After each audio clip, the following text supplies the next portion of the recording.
सभी को नमस्कार। मैं रमन शर्मा आप सभी का अपने YouTube चैनल पर स्वागत करता हूं। अगर आप इस चैनल पर नए हैं तो चैनल को सब्सक्राइब करें, वीडियोस को लाइक, कमेंट और शेयर करें। आज हम सेन वंश के इतिहास के बारे में पढ़ेंगे। यह वंश मोस्ट इम्पोर्टेंट टॉपिक है।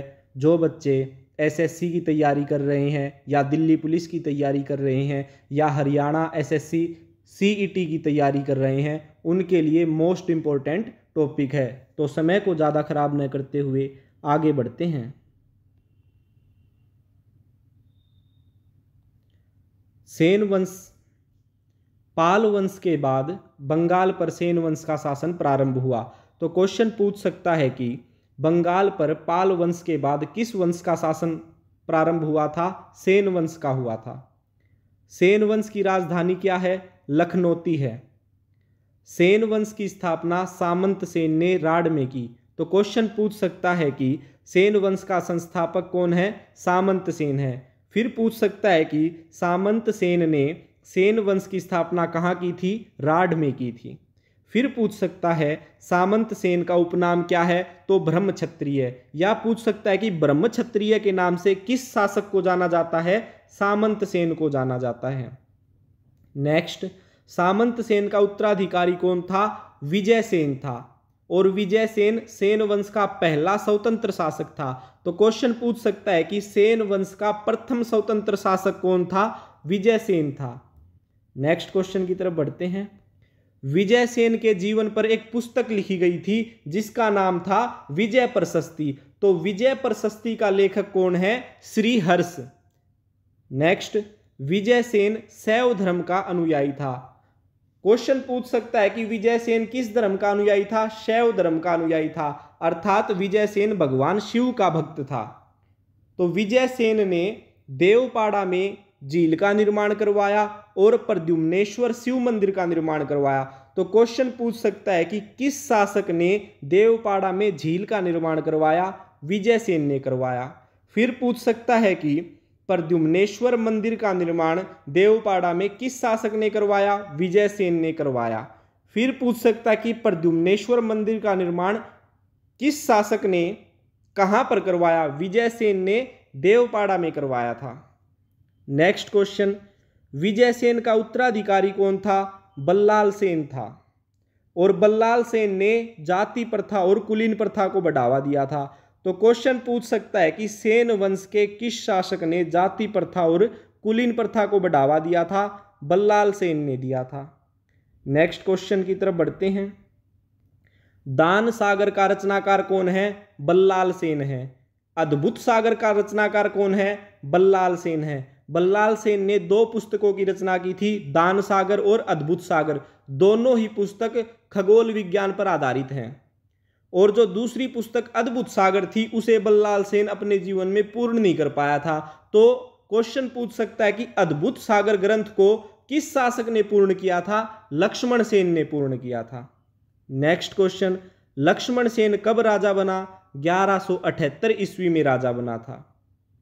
और लक्ष्मण सेन के दरबार में जयदेव, धोई, हलायुद्ध रहते थे। तो क्वेश्चन पूछ सकता है कि जयदेव किस शासक के दरबार में रहता था? लक्ष्मण सेन के दरबार में रहता था। धोई किसके दरबार में रहता था? लक्ष्मण सेन के। और हलायुद्ध किसके दरबार में रहता था? लक्ष्मण सेन के। तो तीनों ही प्रसिद्ध विद्वान जयदेव, धोई और हलायुद्ध लक्ष्मण सेन के दरबार में रहते थे। नेक्स्ट क्वेश्चन की तरफ बढ़ते हैं।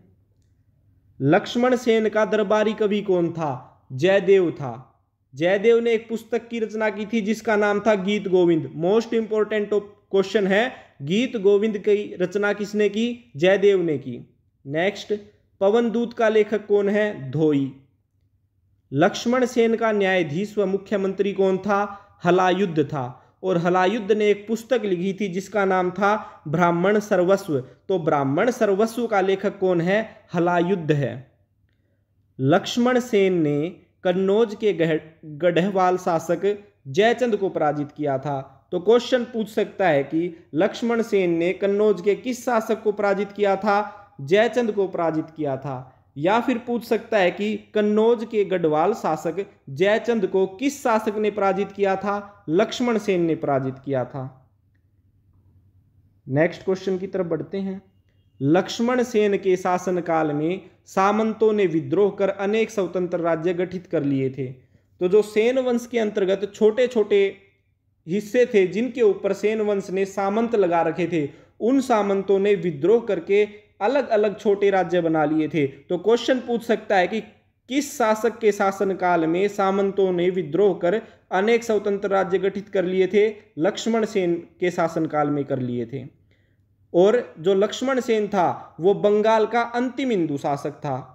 तो क्वेश्चन पूछ सकता है कि बंगाल का अंतिम हिंदू शासक कौन था? लक्ष्मण सेन था। अगर ये पूछा जाए कि भारत का अंतिम हिंदू शासक कौन था, तो हर्षवर्धन था। और बंगाल का अंतिम हिंदू शासक लक्ष्मण सेन। नेक्स्ट, 1202 ईस्वी में बख्तियार खिलजी ने लक्ष्मण सेन के शासनकाल में बंगाल पर आक्रमण किया। तो क्वेश्चन पूछ सकता है कि बख्तियार खिलजी ने बंगाल पर कब आक्रमण किया? 1202 ईस्वी में किया। फिर पूछ सकता है कि बख्तियार खिलजी ने किस राजा के शासनकाल में बंगाल पर आक्रमण किया था? लक्ष्मण सेन के शासनकाल में किया था। नेक्स्ट क्वेश्चन, आर्या सप्तशती का लेखक कौन है? गोवर्धन है। नेक्स्ट, भारत का प्रथम राजवंश जिसने सर्वप्रथम अपना अभिलेख हिंदी भाषा में उत्कीर्ण करवाया था? तो सेन वंश पहला ऐसा राजवंश था जिसने पहली बार अपना अभिलेख हिंदी भाषा में उत्कीर्ण करवाया था। यानी इससे पहले जितने भी अभिलेख लिखवाए गए थे वो या तो संस्कृत में थे, या खरोष्ठी में थे, या अरमाइक लिपि में थे, या ग्रीक लिपि में थे, या प्राकृत भाषा में थे। तो इस तरह से अलग अलग भाषाओं में लिखवाए गए थे, लेकिन पहला हिंदी भाषा का अभिलेख सेन वंश के शासकों ने लिखवाया था। तो आज हमने सेन वंश के इतिहास के बारे में पढ़ा। आशा करता हूं कि आपको यह वीडियो अच्छी लगी होगी। धन्यवाद। जय हिंद, जय भारत।